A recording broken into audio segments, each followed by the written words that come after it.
আজকে Saturday night main ইভেন্টে শুরুতেই আমরা দেখতে পেয়েছি রেন্ডি অর্টন এন্ড ড্রু ম্যাকইন্টায়ারের মধ্যে একটি সিঙ্গেল ম্যাচ। তো রেন্ডি অর্টনের সাইডে ছিল জেফ রোল এবং কি ড্রু ম্যাকইন্টায়ারের সাইডে ছিল লগেন পাল। তো আমরা দেখতে পেয়েছি এই ম্যাচটিতে কিন্তু একটি ভয়াবহ ম্যাচ হয়েছিল, দুজনের কাছ থেকে আমরা ভালো ভালো মুভমেন্ট পেয়েছি, কিন্তু শেষ পর্যন্ত আমরা দেখতে পেয়েছি রেন্ডি অর্টন একটি আরকিওর মাধ্যমে ম্যাচটিতে হারিয়ে দিয়েছে ড্রু ম্যাকইন্টায়ারকে।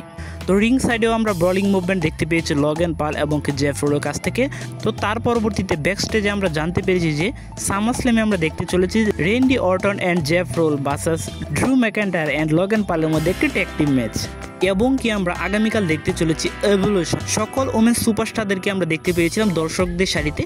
তো ক্যামেরাতে যখনই দেখাচ্ছিল জেড কার্গিলকে, ঠিক তখনই আমরা দেখতে পাই নেমি এসে জেড কার্গিলকে আক্রমণ করতে শুরু করে। তো পাল্টা আক্রমণ করতে শুরু করে জেড কার্গিল। তো নিক ওল্ডিস এসে ঠিক তখনই অ্যানাউন্স করে যে সেখানে আমরা দেখতে পাবো মানে তাদের মধ্যে যে ম্যাচটি হতে চলেছে ওমেন্সদের মধ্যে, সেই ম্যাচটিতে আমরা স্পেশাল রেফারেন্স হিসেবে দেখতে পাবো বিয়াঙ্কা ব্লেয়ারকে। তো আজকে আমরা বিয়াঙ্কা ব্লেয়ারের রিটার্ন দেখতে পেয়েছি, এবং কি তার পরবর্তীতে আমরা দেখতে পেয়েছি Jamie Uso and solo seeker মধ্যে একটি United state of championship title match. তো জেমি উসো কিন্তু এই প্রথম ছিল সিঙ্গেল টাইটেলের জন্য একটি ম্যাচ। তো এই ম্যাচটিতে আমরা দেখতে পেয়েছি ব্লাড লাইনের সকল মেম্বারদের ইন্টারফেস। তো তারপরে কিন্তু সোলো সিকার ম্যাচটিতে জয়লাভ করতে সক্ষম হয়েছে।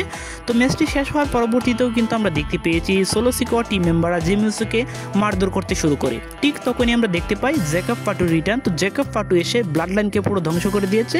তো সেখানে রিংয়ে আমরা দেখতে পেয়েছি জেমি উসো অ্যান্ড জ্যাকব ফাটুকে, এবং কি আমরা দেখতে পেয়েছি সেথ ফ্রিক্যান রোলেন্স অ্যান্ড এলএ নাইটের মধ্যে একটি সিঙ্গেল ম্যাচ। তো এই ম্যাচটিতে আমরা যেরকম আশা করেছিলাম ঠিক সেরকম কিন্তু ম্যাচটি হয় নাই, কেননা আমরা দেখতে পেয়েছি ম্যাচটি চলাকালীন এক সময় আমরা দেখতে পাই সেথ ফ্রিক্যান রোলেন্স কিন্তু পড়ে যায় ইনজুরিতে, মানে তার পায়ে কিন্তু আঘাত পেয়ে যায়। সেই কারণে কিন্তু এলএ নাইট সুযোগ বুঝে একটি বিএফটি মেরে সেথ ফ্রিক্যান রোলেন্সকে হারিয়ে দিয়ে সে ম্যাচটিতে জয়লাভ করতে সক্ষম হয়ে গিয়েছে। এবং কি সর্বশেষ আজকে স্যাটারডে নাইট মেইন ইভেন্টে আমরা দেখতে পেয়েছি গোল্ডবার্গ ভার্সেস গুন্থারের মধ্যে একটি টাইটেল ম্যাচ। তো আমরা অনেকেই কিন্তু আশা করেছিলাম যে এই ম্যাচটিতে হয়তো আমরা গোল্ডবার্গকে শেষবারের মতো চ্যাম্পিয়ন হতে দেখতে পাবো, কিন্তু তা ঘটেনি। মানে গুন্থার গোল্ডবার্গকে এই ম্যাচটিতে হারিয়ে দিতে সক্ষম হয়েছে, বাট এই ম্যাচটি কিন্তু একটা দেখার মতো বা একটি ভালো ম্যাচ ছিল আমি বলবো। তো ম্যাচটি শেষ হওয়ার পরবর্তীতে আমরা গোল্ডবার্গকে বিদায় নিতে দেখতে পাই। তো রিংয়ে আমরা অনেক সুপারস্টারকে দেখতে পাই, গোল্ডবার্গকে থ্যাংক ইউ বা বিদায় বেলায় ধন্যবাদ জানাতে চলে আসি। তো এই ছিল আজকে স্যাটারডে নাইট মেইন ইভেন্টের ফুল রিভিউ। ভিডিও ভালো লাগলে অবশ্যই লাইক, কমেন্ট এবং কি সাবস্ক্রাইব করে পাশে থাকবেন। ধন্যবাদ সবাইকে।